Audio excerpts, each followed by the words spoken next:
page, the I'm a Kosoa Facebook page, as well as my YouTube page. If you didn't know, I do have a YouTube page. And it's the same underscore, same handle, I'm a Kosoa. So if you're interested in watching me there, you have that option. All right, so I'm going to turn off the theme song. Hey guys, welcome to A Kosoa Live. I am going to introduce myself and then get into our Motivation Wednesday today. So for those of you who don't know me, maybe you're watching this for the very first time, my name is Akosua Casaberry. I am the founding CEO of I'm a Kosoa, which is the #1 publishing firm based in the Bronx, New York. I am from Ghana, West Africa. I was born in Ghana, but I was raised in Harlem, New York. And I got into publishing when I was fired while I was 5 months pregnant with my daughter, Madison.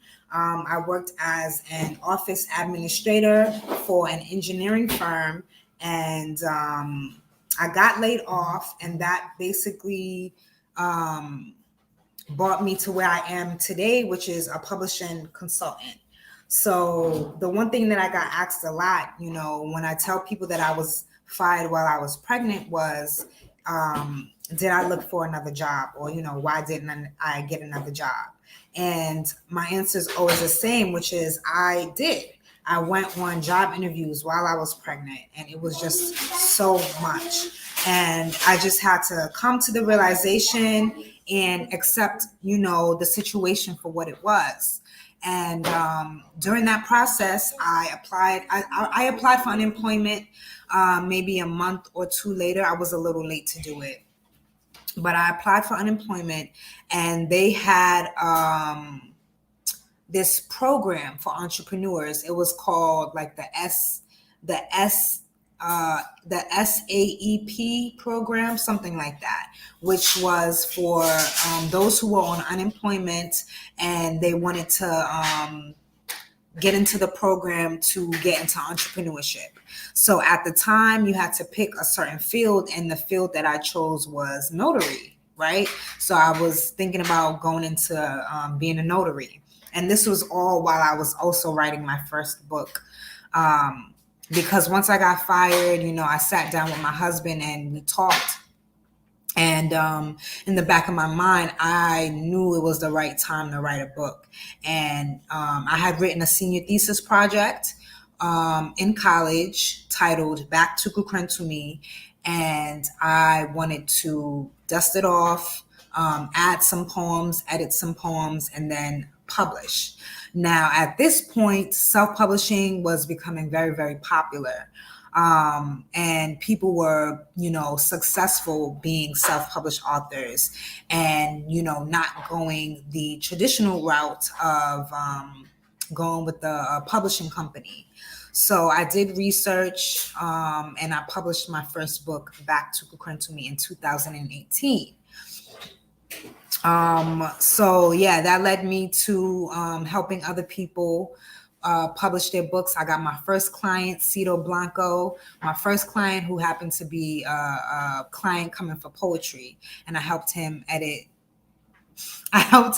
his book, 98 Cents, which I love. It's one of my favorite poetry books.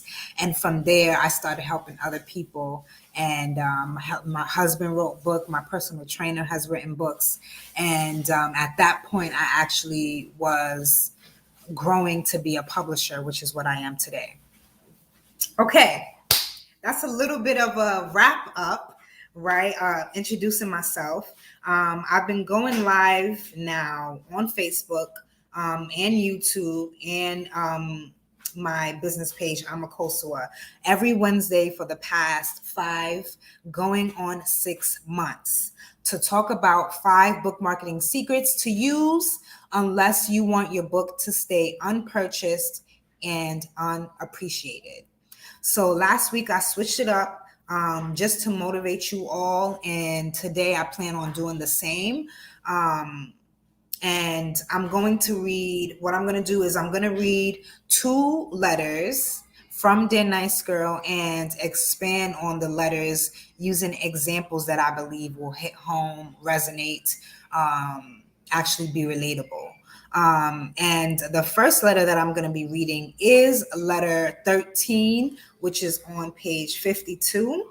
And then I'll probably add, just some relevant aspects that'll complement the passage, and just hone in on what I'm trying to do in this specific live, which is just to motivate you guys to reach the goals, whatever goal that it is, especially if your goal is to complete your book. All right, letter 13 from Dear Nice Girl. This is my second book. This is an I'm a Coastal motivational quote book, and I have a hard time with focusing on the features of the book as opposed to the outcomes. So some of the outcomes that you will get from Dear Nice Girl is maximizing your productivity and stop being overlooked, communicating how you feel instead of staying in your feelings, and saying no when being pressured into commitments. All right, now with that being said, let's go into letter 13. Dear Nice Girl, how do you expect someone else to believe in you when you don't even believe in yourself? Gaining absolute confidence in my writing wasn't something that happened until I was well into adulthood. When I reflect now on how I felt about myself as a writer, babe, can you turn that down? Hold on.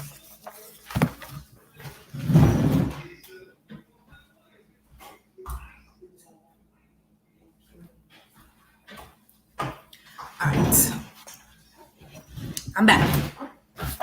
All right, so I'm gonna read that again. Letter 13. Dear Nice Girl, how do you expect someone else to believe in you when you don't even believe in yourself? Here's the passage, aka the reflection piece. Gaining absolute confidence in my writing wasn't something that happened until I was well into adulthood. When I reflect now on how I felt about myself as a writer, it is clear that my self-esteem was low. That's not to say that I felt as though I was a terrible writer, but compared to how I feel about myself now, it does not compare. I can confidently say that I am one of the best writers that I know.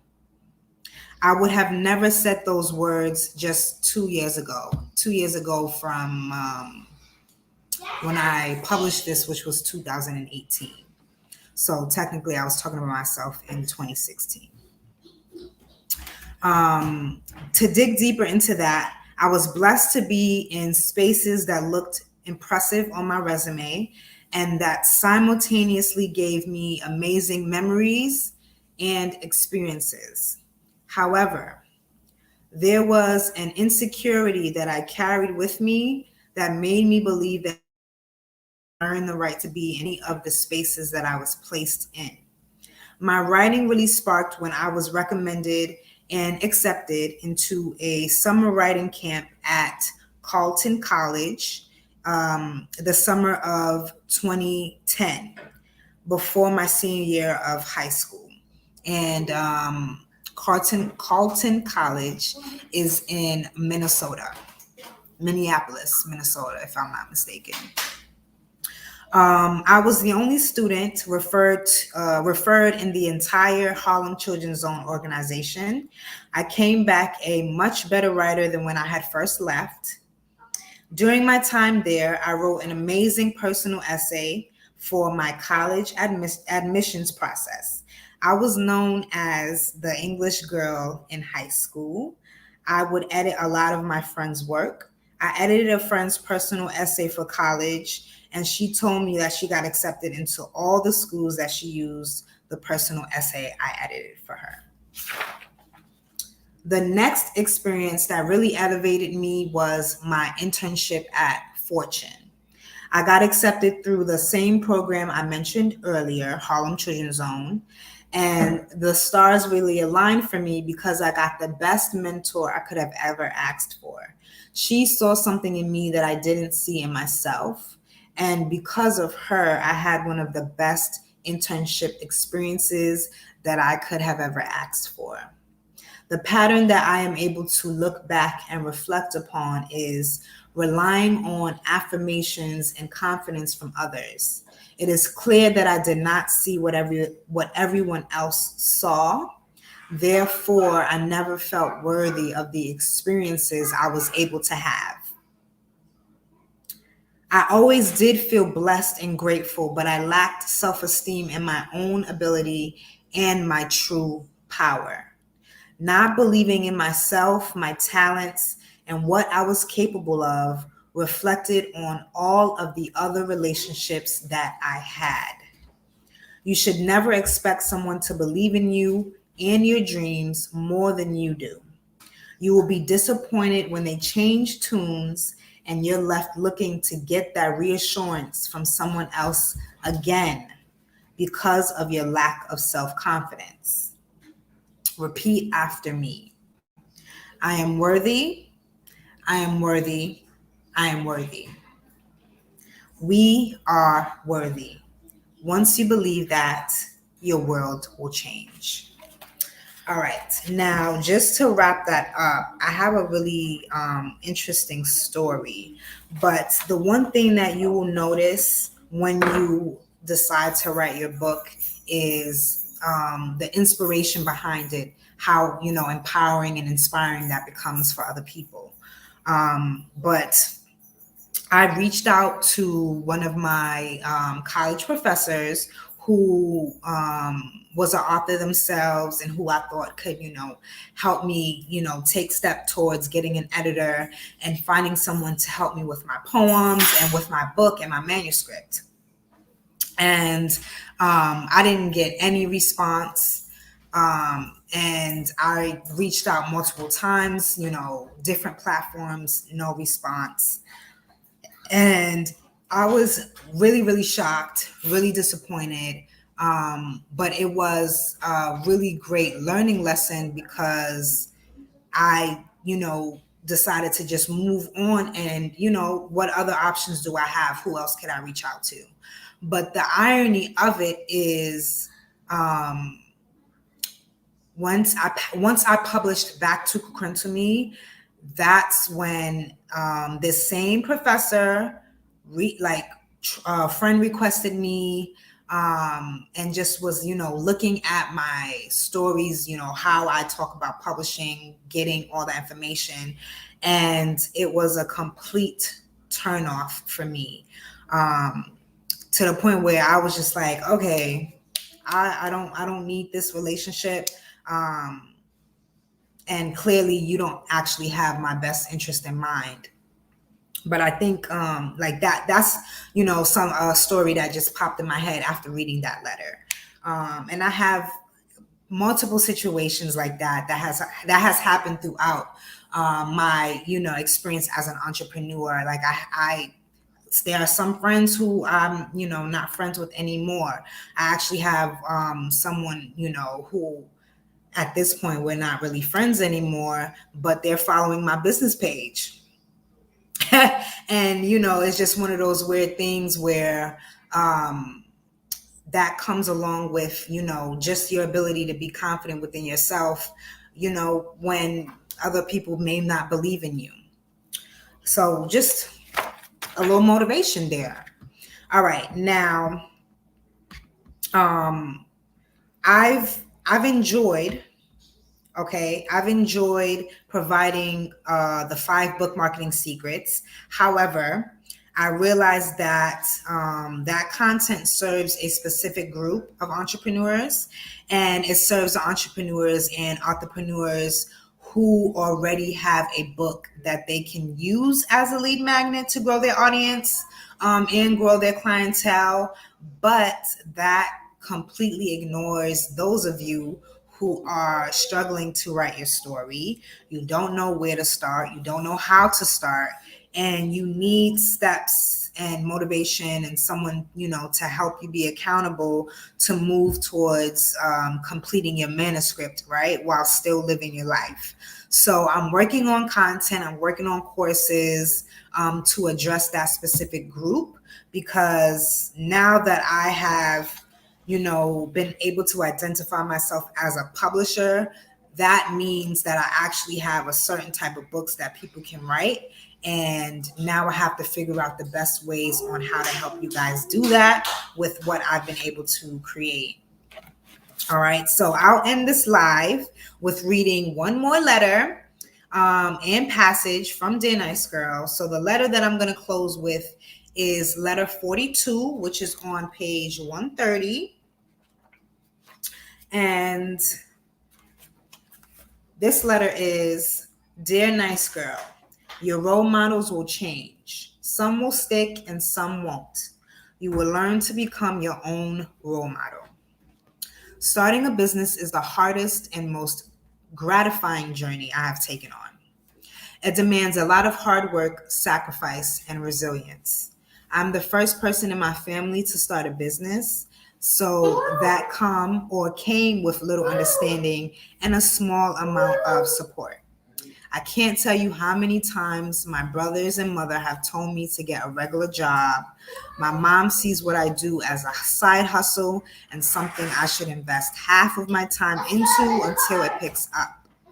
This is not to say that they are wrong, but it is to say that I believe in myself more than I want them to believe in me. However, it is also true that my brothers have had to help me financially in some areas where I was unable to pick up my slack. For example, when my money was tied up financially and I was unable to pay my cell phone bill, they helped me with that. My mother has been a role model in my life, but that has had to change within the past few years. Maddie. Going on my own journey and figuring out a path has really led me to reevaluate who I take advice from and who I look up to. I listen to a lot of motivational speakers as well as successful. Madison, keep it down, please. I'll be done soon, okay? Thank you. Where was I? I listen to a lot of motivational speakers as well as successful entrepreneurs who I want to emulate. However, the most important lesson for me was putting value on my own opinion about myself over that of others, especially my family and friends. I have had to challenge my self-confidence, faith, and belief within myself. That has been the ultimate testimony of how I value myself as an individual and contributing soul in this world. We like to believe we have the courage to take the road less traveled, but a lot of us are not even. Madison, can you go in the living room or in your room? I'll be done soon and then you can have all the fun in the world. Thank you. What was I? We like to believe we have the courage to take the road less traveled, but a lot of us are not even comfortable enough within ourselves to really do it. The universe has a way of pushing us into our right paths. I was one of them. If the desire is there and you put it into the universe, stick with it, you will make your own way. This is one of my favorite letters, actually. That's one of my favorite letters, actually. All right. So for more motivation, right? Because I just hit y'all with quite a bit of motivation just now, which I said I was almost done, right? Which I am realizing that may be more useful because I do see that you guys engaged with that type of motivational content last week a lot. And, maybe I'll keep that going until I, put the pieces of helping those of you who need help creating or writing your story, just getting it out on paper. But I think right now maybe motivation is where I'm, supposed to be in terms of providing content. I pulled my KPIs, right? That's your key performance indicators. I purchased this course from Monique Mensa. She is my self-publishing coach, author branding coach. I took one of her courses. She made us pull our KPIs for the year. I did it for my book lifetime. So I have 3 books right now, and I pulled my KPIs to see which book performed the best. And Dear Nice Girl has been performing the best. And it's also the book that my husband Trevor told me. He said that that's the book that I was the most enthusiastic and aggressive with, promoting and marketing and all that.